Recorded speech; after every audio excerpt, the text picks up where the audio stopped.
Hi, Dan Paulson here. This video is going to be another response to an email, some questions and comments from CptKnots, Bernie. Bernie, thanks again for doing that. And I looked at him and I started working on it a little bit, and I realized I wanted to break it into a couple of different videos. There's some good things you asked and I want to address, and I think that they're potentially big. So let's start with your first question or your first comment. And we were actually, for everybody else listening in, we were talking about transparency, talking about all of this stuff on a YouTube channel, just out in public and whatnot, and you know how the viability of just blurting out all of this stuff. And I'm going to just jump into a part of his reply here, or his comment. I do like to practice transparency, but maybe some things should be left from the videos. A sense of mystery is a good thing. What gave me that thought was how irritable I get when people ignore body language and interrupt with frivolousness. I think they could both be interesting topics. A lot of people don't understand how predictable, boring, and anticlimactic frivolousness is. Completely unrelated to that, I think that transparency can save you a lot of wasted words. Body language can send all kinds of messages. And you're right, and on a video you're not going to see the body language. However, I'm going to suggest to you that there is an incredibly viable way of still seeing it through language, through verbiage, and it's going to be a cause and effect thing that comes into play. But let's play with it a little bit, because it's right after you got done posting, somebody made a comment and it worked out perfectly, because the person is doing exactly what you said. However, yeah, there's something else going on there. Those are the two things I want to address in this. Number one, how to understand where somebody's coming from, and number two, trying to understand where the person is coming from that is making snide comments at me.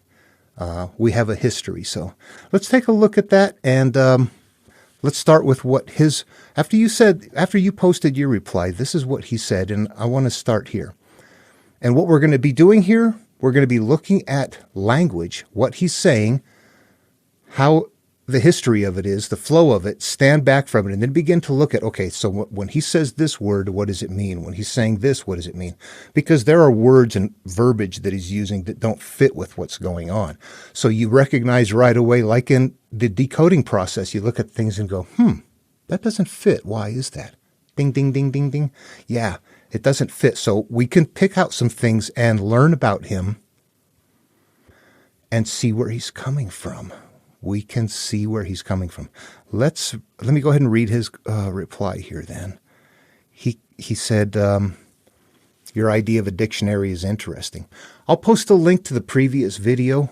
What you and I had been talking about, or what you posed, was the idea of these analogs that are being used to encode the messages. Can we create a dictionary of some sorts, a collection of those? And we discussed that a little bit. And my idea was, because I thought about that once, I thought, God, this would be perfect. But the more I go through it, the more I realize that there's so much to shift all over the place, and so many caveats, that this can be used in this culture, but over in this culture, it's used for a different reason. That at some point you realize it was easier to just spot that template, that the analogs are so incredibly diverse that if you learn the template, you can, okay. Anyway, so we pick up from there. Your idea of a dictionary is interesting. It's something I think all wish we could have. And this is my friend talking to you. We all want to get past the metaphorical gobbledygook and down to the plain truth. Wouldn't that be great? I have a couple of thoughts about that. Dan has done a lot of talking about what he calls the one truth, that he describes as embedded in all of the sacred writings of the ages. The reason for why there are so many sources is that the one truth they reveal is nonverbal. It can't be spoken. All of the sources use their words to point beyond. The beginning of the I Ching states, the Tao of which we speak is not the true Tao. From this perspective, it looks to me like we might do better and find more personal satisfaction by looking to the path that takes us beyond words, rather than writing more words about words. Then he goes on to say, I can't buy Dan's claim to have worn out 3 copies of the 844 pages of the Marvin Meyer edition of the Nag Hammadi scriptures. Come on, Dan. But if true, it makes my point again. Whatever the object of Dan's seeking, he clearly never found it by reading those 25,000 words. Perhaps there's another way. I would enjoy getting your thoughts. Peace and grace, my friend. Because I know him and because I saw what he was up to, and we'll get to that, I jumped in right away because I knew what he was up to. And what did I say to him? I said, well, you and I were exchanging messages on there. You were trying to send me an email, and I wasn't getting it. And I'm telling you, it didn't come. Anyway, that's there. And so he sees that conversation going on. He doesn't comment on the video. He comes down and comments in our comment thread. And when this was my reply, and it sounds harsh, but there's a reason for it. I said, Neil Huncroft, you still don't belong here, Neil, and you still piss and moan about my content while hypocritically posting nothing of your own. Make another one of your snide dig remarks at me for no reason other than whatever nastiness you maintain inside, and you will just not be able to post anymore. I don't know why I'm this patient with you. If you can't be nice, you can't stay here. I thought you would have learned that before. People not knowing the history might look at that and go, wow, what was that for?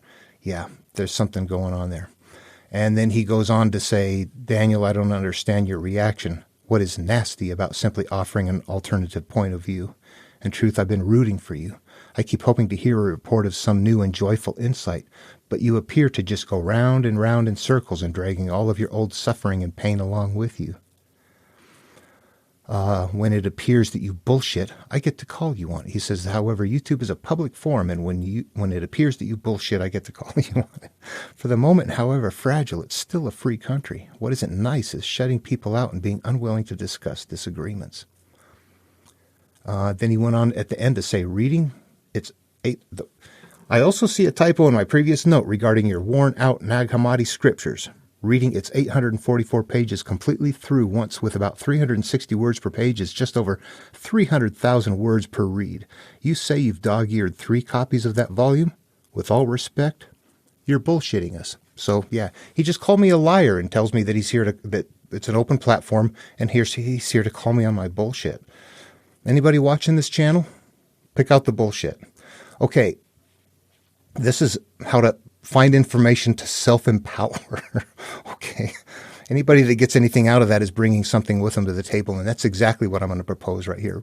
Let's take a moment first and take a look at the previous video. Here's a short chunk. This is what I said about the Nag Hammadi that he is referring to with his thousands and thousands of pages and dog-eared copies that I claimed and the bullshitting and all of that. This is actually what I said.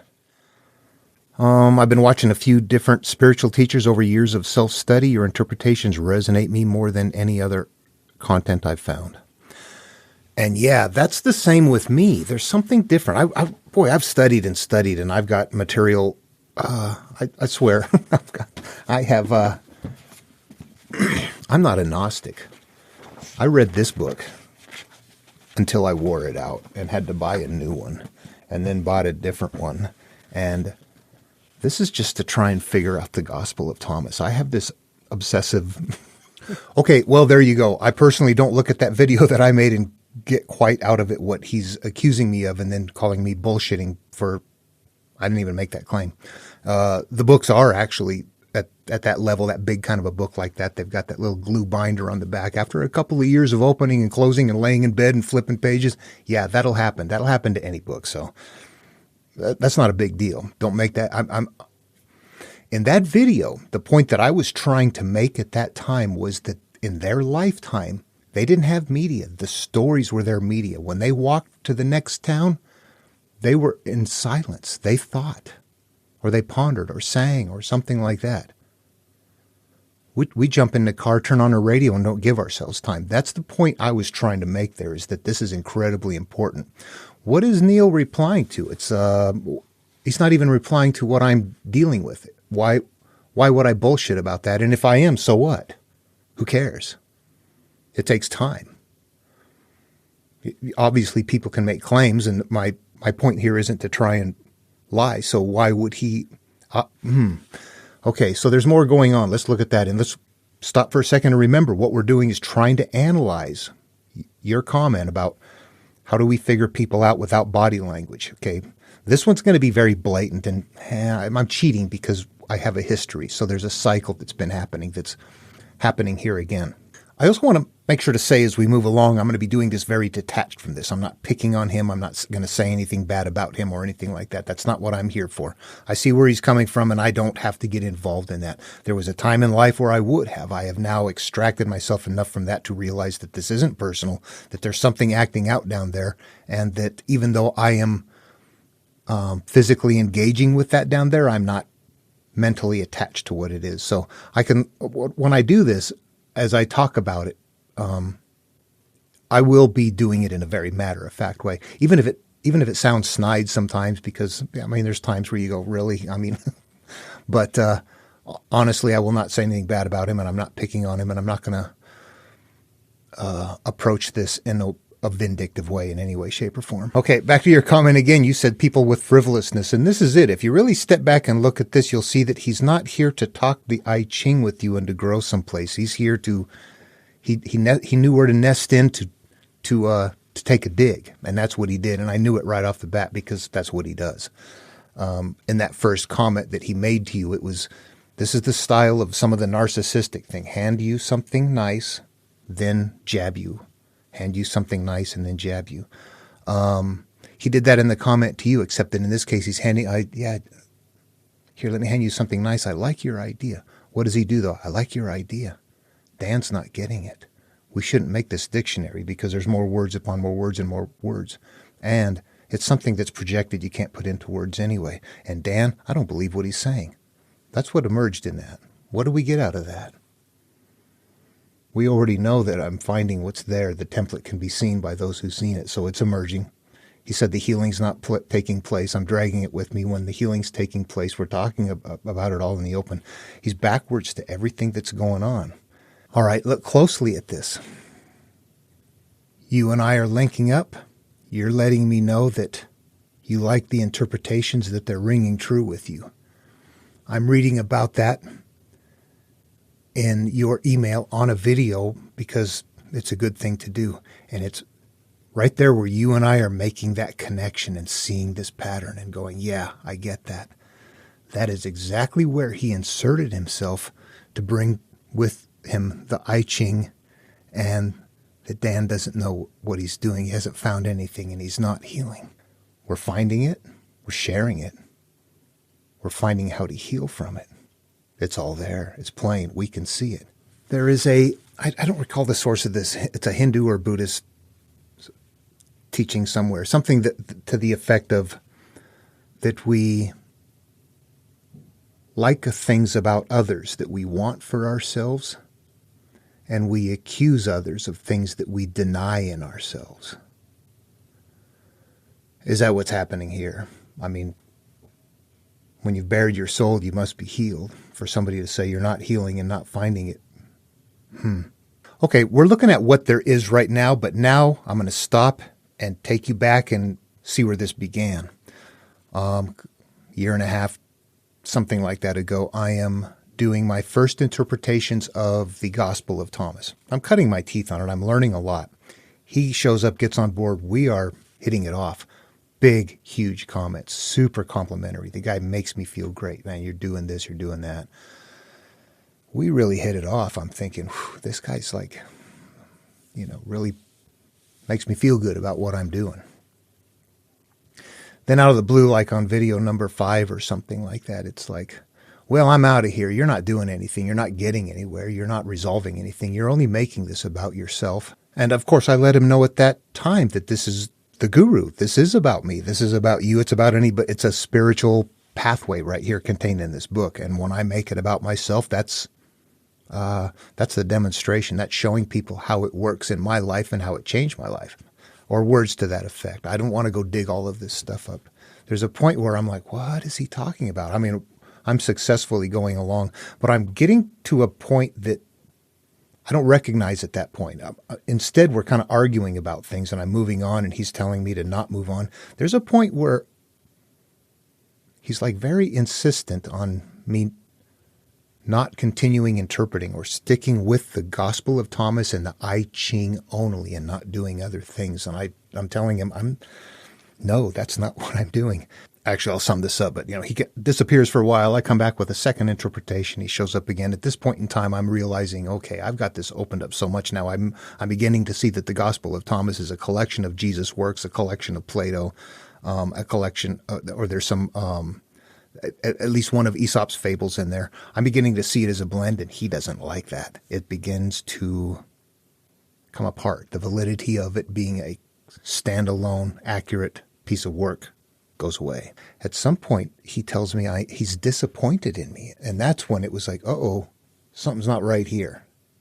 Yeah, that what? That doesn't fit. That doesn't belong. At first, that did hurt my feelings, but later I realized, yeah, you know what? He's bringing that to the table. Something is not right there. And as you watch him and he verbalizes, what you will see is things like that. He will say things like, I expected a lot, however you fail. I'm really pulling for you. Too bad you can't get there. He hands you a flower, then sticks you with the knife. It doesn't sound this bad, but here's how it feels. I'm really pulling for you. Too bad you're a loser. That's how it comes across. There's something not right with the way he does things. And he says we're not open to discussion. Absolutely were. I told him I'm not interested in his ideas. His ideas are to stop interpreting, to bring it back to the supernatural and to maintain the supernatural, and to say that you can't understand it. And that me trying to, he's suddenly saying now, I can't understand it. All right. Here's something very important to bring in. At one point when I'm arguing with him, I'm telling him, I'm looking for my life. My brother committed suicide. I want to know what the answers are. I want to know what reality is. And in that, he replies and tells me, I'm 71. My wife spent like 10 years with cancer before she passed. My son committed suicide. Yeah, your heart opens up. You feel a connection with someone like that. Then the person says, stop doing this or stop doing that. And you go, well, I appreciate everything, but no, I'm going to keep doing this. And then they get mad and they start saying things. And then pretty soon he's saying things like I'm lying and bullshitting people and things like that. And you're like, what? How did that decay happen? I'm not doing anything different. What I'm doing is telling him, no, I don't want to talk about supernatural and put things back into analog form. I'm stripping that out. We have had this discussion to the point that, no, I'm not going to do that. I liken it this way. We're in a geology class and somebody says, I want to continue to talk about the earth being flat. How much time do you give that person? You're trying to figure out something that's real and they're telling you, no, it can't be done. But you know what? He's had great losses. He relies on the supernatural, I suspect, at this point. I have put to rest the idea that I will ever see my brother again.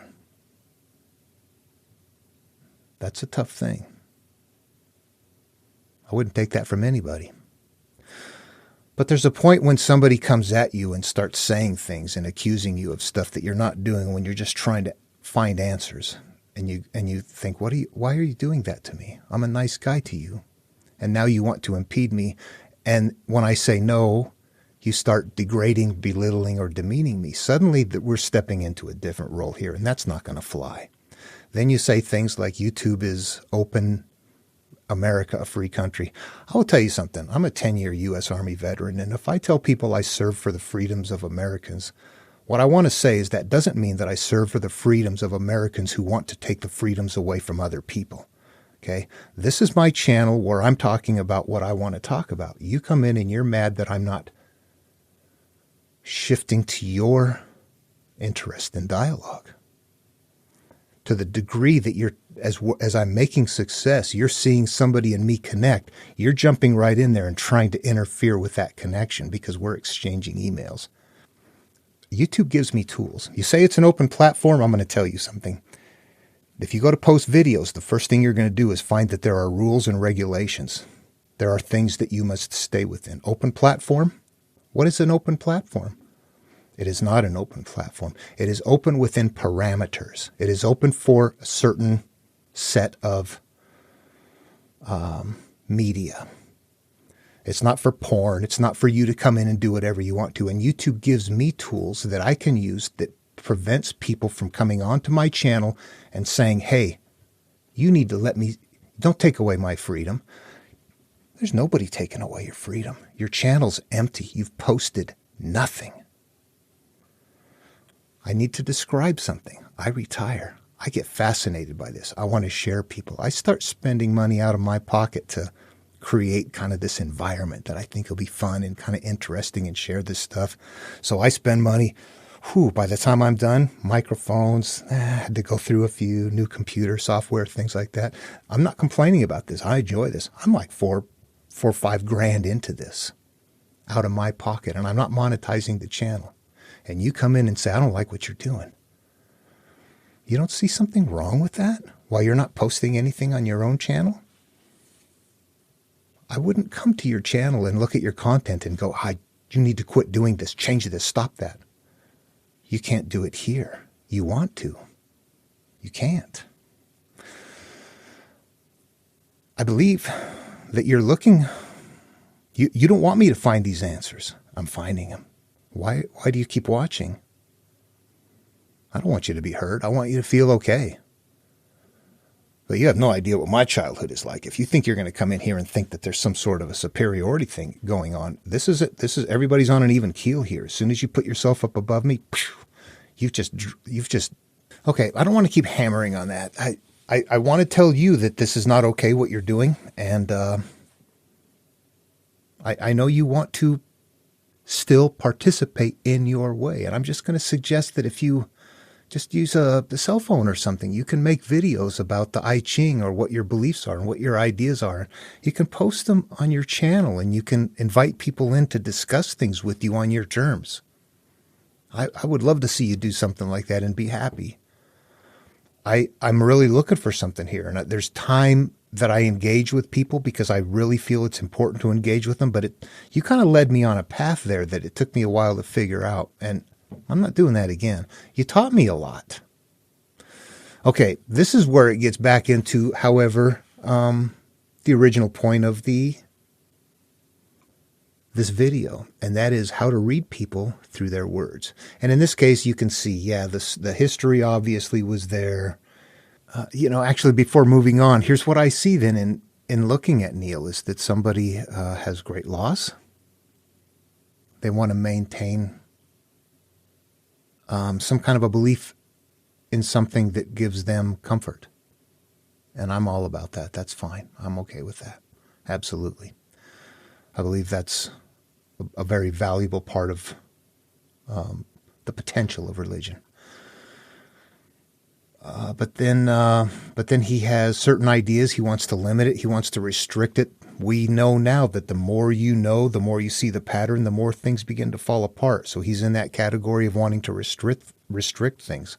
He fits into the things we've been talking about as far as the Pharisee being like the dog in the manger. Not only does he not understand what's there, but he doesn't want you to understand it either. It's all unfolding here, right for us, isn't it? And we're seeing that it's among people who think that you're the one with the problem. And then that's where it steps into something different, though, where, the whole elevated control thing, that suddenly something else is being triggered there, and that's childhood. And I know what that is because I have personal experience of years of just never being good enough. I know what it's like to not measure up and to never, So when I work through that and I'm okay with it now, boy, you can bet I recognize it. And I've spent time with it. He helped me heal a little bit more and by what he did. But you can see things like that in people and you realize where they came from. You know what their childhood was like. Suddenly you're seeing cause and effect. You don't just see somebody doing something because they're mean. You see somebody doing something because they haven't got something resolved. And they don't know that. And they're going to get mad at you. And you wonder, why are you here? It's a public place, but it's like you can walk away. You don't have to stay here and be mean to people. You can do something different. And then what does he do when you say, hey, please be nice? Acts like, I don't know what you're talking about. I'm offering alternatives. That whole, you're the one with the problem. Yeah. I've also been able to realize now in his long comments that there is actually a manipulation flow that goes through there. There's this, you can see like little control things going on in there. But that's, again, I guess it's important to make sure you're very detached from it. And that's a very important thing as far as reading people. Okay, number one, as we go through the process and we live life and we accumulate our own baggage, we cannot read other people because we have our baggage. We cannot see things clearly. We're looking through the filters of our own experiences that we don't have resolved ourselves. Once we have resolved those, then we can see other people's issues clearly. But it also includes the detachment, the idea that if somebody is saying something to you, that it's not personal, that it's that person expressing a fruit and you just happen to be the person right there. That whatever is coming out of them is what is inside of them. And that is exactly what's happening here as you look at it. And you really go through it and you look at it, you go, boy, he's really making claims that are not correct and saying things that are not right. They don't fit. Those are the very issues that he has. And that's how we recognize that in other people too. But when you're really not resolved the issues yourself and you're emotionally connected with the words of that other person, you cannot see where they're coming from. You are in your own hurt.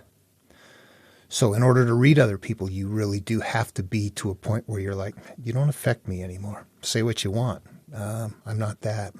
And whatever you say is whatever you are. It isn't me. So it's still the person's perceptions though. So what do we know? He's not telling anybody about me. He's telling everybody about himself. Okay, I want to read your comment again just to make sure we've covered everything and then end this video. I think that, I'll sum it up. I do like to practice transparency, but maybe some things should be left from the videos. A sense of mystery is a good thing. I'm gonna dump everything out. I'm gonna just express everything that I possibly can. I will hold back from hurting people's feelings or talking about people in a personal way. Everything I said in this video was posted it's in the comments. So I haven't said anything here that was given to me in secret. It's all in public. What gave me that thought was how irritable I get when people ignore body language. Yeah, the body language is a big one. When we shifted to, we're going to have to use, and we can very well use verbal language, as long as we are detached from the words and we don't take them personally. Then we can see that those words are actually the fruits from the seeds that are of the same nature of them. When people are not paying attention, the emotions that they express that don't belong there, or the accusations, are what they're bringing to the table. You can be angry because you see somebody doing something bad towards somebody. That's something different. But if somebody is angry and they're throwing out accusations that aren't real, that's them. Both could be interesting topics. Boring, anticlimactic, frivolousness. Yeah, boring, anticlimactic, frivolousness. That's kind of what we ran into with him here, but he's got something else going on. Completely unrelated to what I think, that transparency can save you a lot of wasted words. Body language can send all kinds of messages. Okay, yeah, we can figure out a lot by what people say, and I've actually begun to sometimes just not respond to, or sometimes just actually hide somebody from the channel on a single comment, because I can instantly tell, I don't even want to deal with this. I see where this is going and I'm not going to respond. There was a time where I was very, very much wanting to respond, and it got to be too much. There's a point where you realize who's viable to respond to and who's not. We can read people through words. We have to be detached. We have to have our own minds cleared out. When you clear out the mote from your own eye, you can see clearly to help your brother. We are known by our fruits. What is inside of us is what comes out of us. It's all there, and we're all seeing it. It's pretty plain. Love one another. See you in the next video.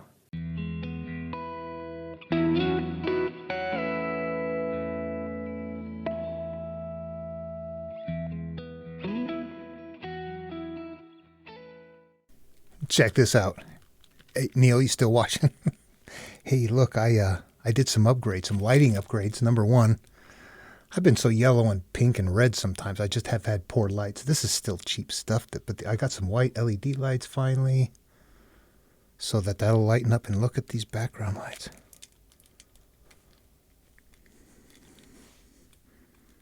I could even like remote control that stuff. And anyway, yeah. Fun stuff, huh? Playing with toys.